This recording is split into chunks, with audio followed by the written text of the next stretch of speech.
শিক্ষার্থীদের সাথে কি শুরু হলো? দর্শক, সাধারণ শিক্ষার্থীদের উপর পুলিশ লীগ হামলা করা শুরু করেছে। আমরা তীব্র নিন্দা প্রতিবাদ জানাই। দেশের বিভিন্ন জায়গা থেকে আমাদের কাছে খবর এসেছে শিক্ষার্থীদের উপর পুলিশ লীগ হামলা করেছে, শিক্ষার্থীদেরকে তালাবদ্ধ করে রাখার চেষ্টা করেছে। এই হামলা বিশেষ কিছুর ইঙ্গিত দেয়। যদিও অল আউট দেশব্যাপী একেবারে হামলা, গুলি, টিয়ারশেল দেশব্যাপী যে করেছে তা না, অনেক জায়গায় গুলি, টিয়ারশেল সব হয়েছে। এর মানে চোর, গুন্ডা, প্রশ্ন ফাঁসকারী, ছিনতাইকারী, মানে এর চাইতে হত্যাকারী যত বড় অপরাধী আছে এদের বিরুদ্ধেও যে ব্যবস্থা নেয় না, গুলি করা বা টিয়ারশেল, লাঠি পেটা, এগুলো তো চোর ডাকাত ধরলেও করে না। তার চাইতেও কঠিন ব্যবস্থা শিক্ষার্থীদের বিরুদ্ধে নিল এই কোটা পুলিশ। হ্যাঁ, আন্দোলন তো সারা দেশেই শিক্ষার্থীরা করেছে।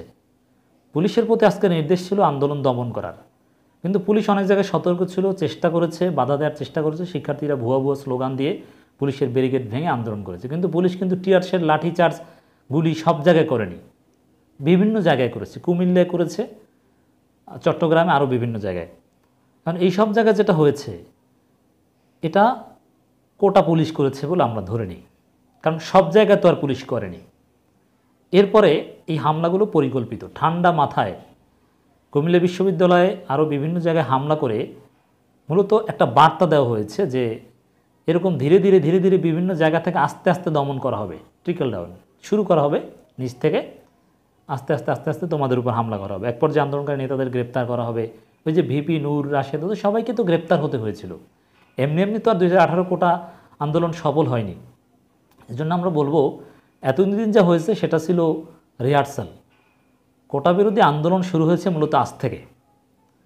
আজকে থেকে যেটা শুরু হয়েছে, পুলিশ বাধা দিচ্ছে, হামলা করার চেষ্টা, এইটা হচ্ছে আন্দোলন। এতদিন সরকার, শিক্ষার্থীরা সবাই টেস্ট ম্যাচ খেলেছে, এখন আসল খেলা শুরু হয়েছে। দর্শক, আমরা এর নিন্দা জানাই। দেখেন খবর, কুমিল্লা বিশ্ববিদ্যালয়ে শিক্ষার্থীদের সঙ্গে পুলিশের সংঘর্ষ, গুলি, টিয়ারশেল, আহত 20। সাধারণ শিক্ষার্থী, বিশ্ববিদ্যালয় শিক্ষার্থী, পাবলিক বিশ্ববিদ্যালয়, যারা প্রতিযোগিতামূলক পরীক্ষা দিয়ে পাবলিক বিশ্ববিদ্যালয়ে চান্স পেয়েছে, তাদের উপর হামলা করে, সাংবাদিকদের উপর হামলা করে, টিয়ারশেল মারে।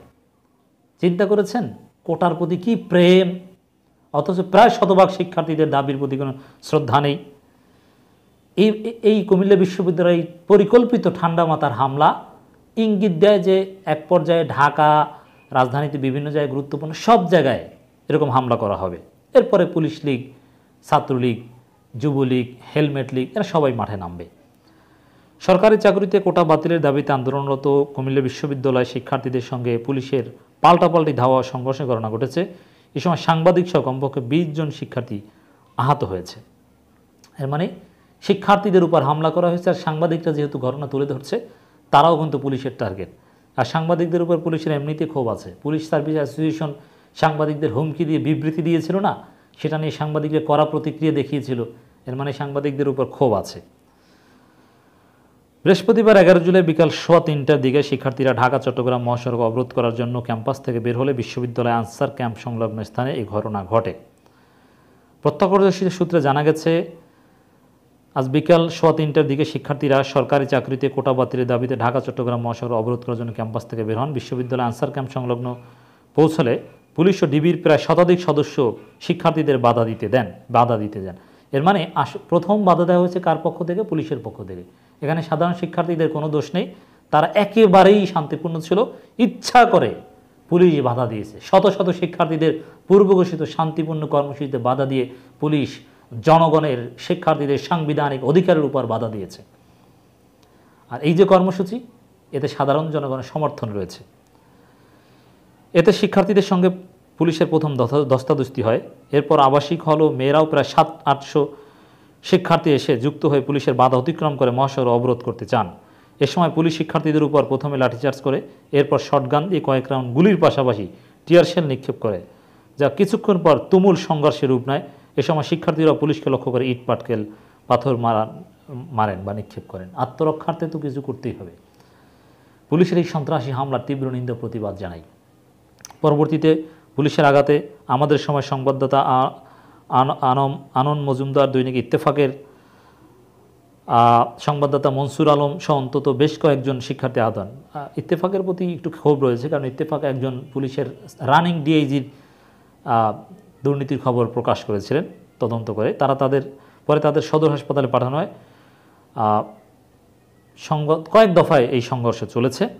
এ বিষয়ে কুমিল্লা সদর দক্ষিণ সার্কেলের অতিরিক্ত এসপি ইমরানুল হক মারুফ সমকালকে বলেন, সমকাল এই রিপোর্টটা সবচেয়ে সুন্দরভাবে করতে পেরেছে।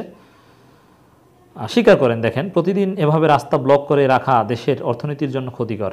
ওরে অর্থনীতি প্রেম, তাই আমরা শিক্ষার্থীদের বাধা দিতে আমরা এখানে এসেছি। আর মানে বাধা দিয়েছে এটা স্বীকার করলো, কেন বাধা দিয়েছে এগুলোর বিচার একদিন হবে।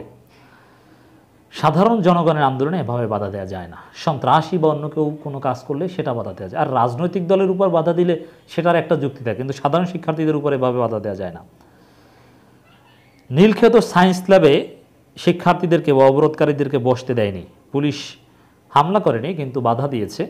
পরে অবরোধকারীরা, এই ঘটনাটাও কিন্তু শিক্ষার্থীদের শান্তিপূর্ণ ক্যারেক্টার প্রমাণ। দেখেন, সরকারি চাকরিতে কোটা প্রথা সংস্কারের দাবিতে শিক্ষার্থীদের অবরোধ কর্মসূচি পণ্ড হয়ে গেছে। পুলিশের কঠোর অবস্থানের কারণে রাজধানীর সায়েন্স ল্যাব মোড় এবং নীলক্ষেতে কোথাও বসতে পারেনি তারা। এ সময় তারা ঢাকা বিশ্ববিদ্যালয়ের দিকে যাওয়ার চেষ্টা করলে সেখানেও পুলিশ বাধা দেয়। এর মানে পুলিশের সাথে কিন্তু ইচ্ছাকৃতভাবে শিক্ষার্থীরা কোথাও সংঘর্ষে জড়ায়নি, তারা বসতে পারেনি, বসতে দেয়নি, মানে প্রয়োজনে পিছু হটেছে, অন্য যা রাস্তায় যাওয়ার চেষ্টা করেছে, ঘুরে যাওয়ার চেষ্টা করেছে, তারপরেও কিন্তু তারা সংঘর্ষে জড়ায়নি। এর মানে শিক্ষার্থীরা শতভাগ শান্তিপূর্ণ, আর যতটুকু বিশৃঙ্খলা ঘটছে হচ্ছে এটা পুলিশ করছে, আওয়ামী লীগ করছে।